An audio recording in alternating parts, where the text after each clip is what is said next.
Tim Sheridan finally delivered the superhero story, and it's actually good. Imagine that. Sure, the miniseries is almost over, but better late than never.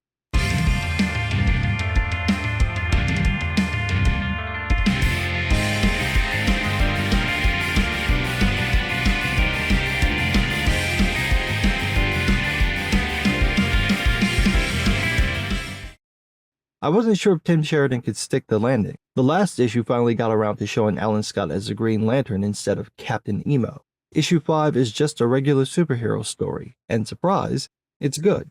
There are still bits about Alan's past relationships, but they're part of the narrative in his battle with the Crimson Flame. They're not just thrown in to check a box.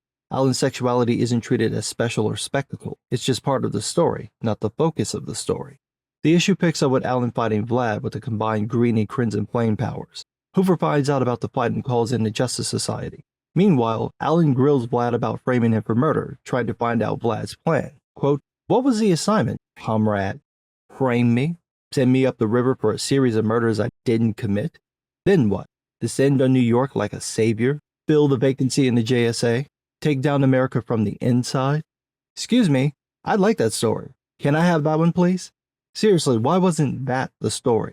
You could still have all this stuff about Alan's relationships, but playing on the post-World War II, pre-Cold War history would have made for a great story. Sure, it's been done before, but that just tells us that it works. There's no reason that it can't be done again if it's done well. And since this is part of Jeff Johns' idea to expand the Golden Age cast with new characters, it makes perfect sense to tell that kind of story. You could play on J. Edgar Hoover blackmailing Alan Scott by him having two intentions. One, to control Alan by using his sexuality against him, and two, that Hoover knows the Crimson Flame's identity, sees him as a potential threat, and wants to use the Green Lantern as an unsuspecting honeypot to find out just what the Soviets have planned. Goddamn, that'd be a great story. Pity no one wrote it. Now, what we do get is still good. Alan tries using the Crimson Flame powers like he uses his own, which includes the ability to hypnotize people, but it doesn't work on Vlad.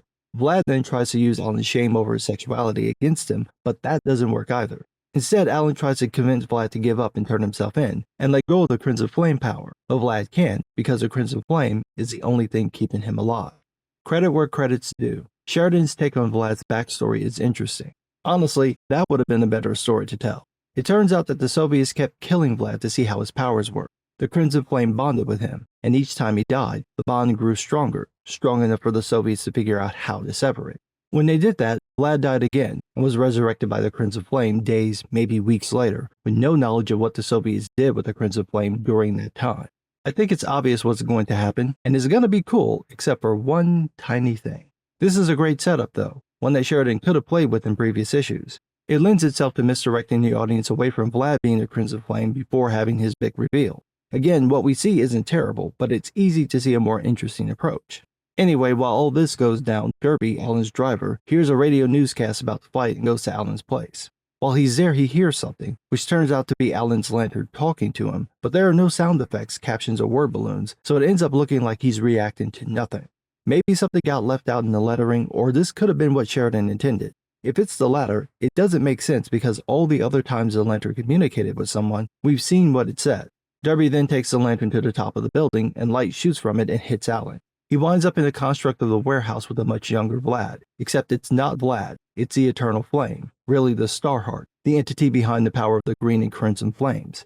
It explains its origin to Alan, which matches the previous retcons that tied Alan Scott's powers to the Guardians of the Universe who created the modern Green Lantern Corps. The Owens combined all the stray magical energy into one source called the Starheart. However, there are some retcons. The wars that the Owens fought over this magic aren't mentioned. They could have still happened, but it doesn't seem like it. The reason for Alan's powers has also changed. Originally, the Starheart knew that it couldn't be contained forever, so it sent out part of its power, which eventually made its way to Earth thousands of years ago. In the retcon, the Starheart gets lonely, and out of desperation, sends out part of its power to search out other living things. However, another part of it got caught in a star's corona, and it was lonelier. So when it saw the power being sent away, it got enraged and launched after the Green Flame and followed it to Earth. Yeah, that's silly. And that's saying something when the Guardians of the Universe are blue Oompa Loompas. It's like Oompa Loompa doopity doo, we've got stupid retcons for you. It was lonely, so it sent out some power looking for other living things. Tim Sheridan, please. You know you can do better than that. I can't take this serious. I can deal with the goofy costumes, I can deal with the powers, I can even deal with the blue aliens with the receding hairlines. But I can't buy some alien power peeling off part of itself because it's lonely, but then lying dormant for thousands of years. Did you even think about this before you wrote it? It wants a companion, so it does nothing for 2 millennia?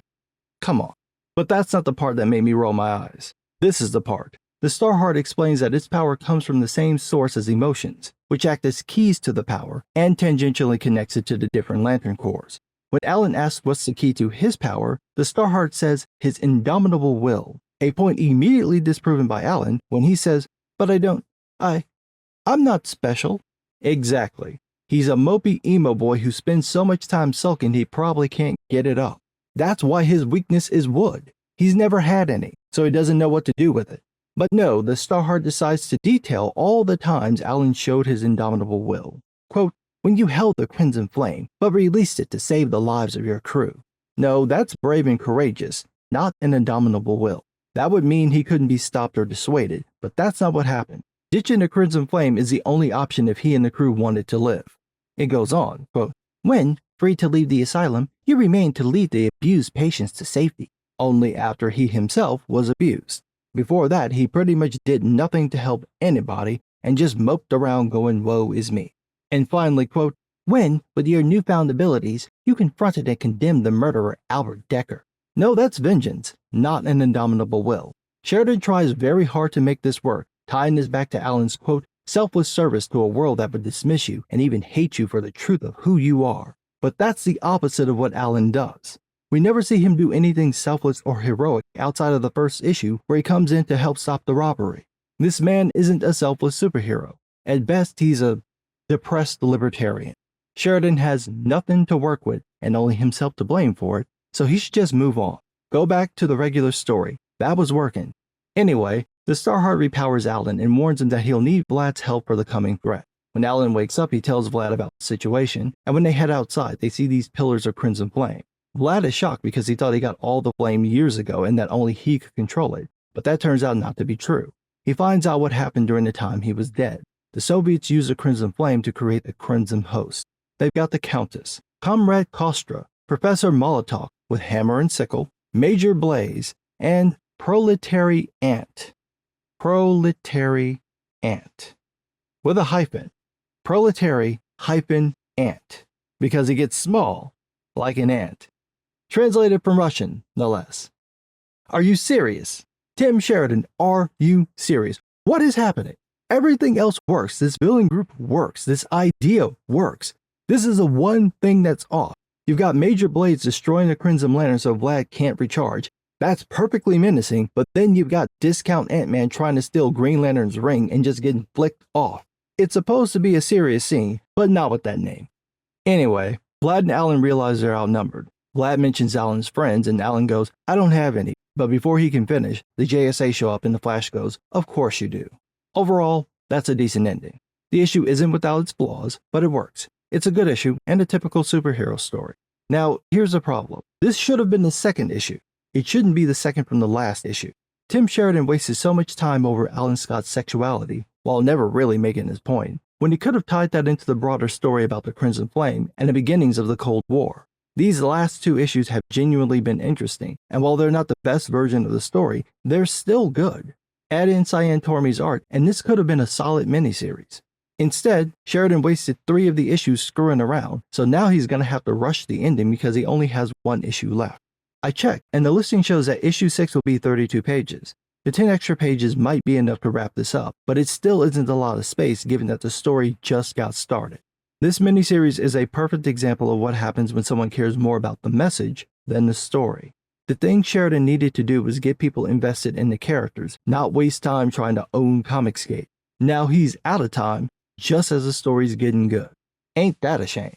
But what do I know? I'm just some guy.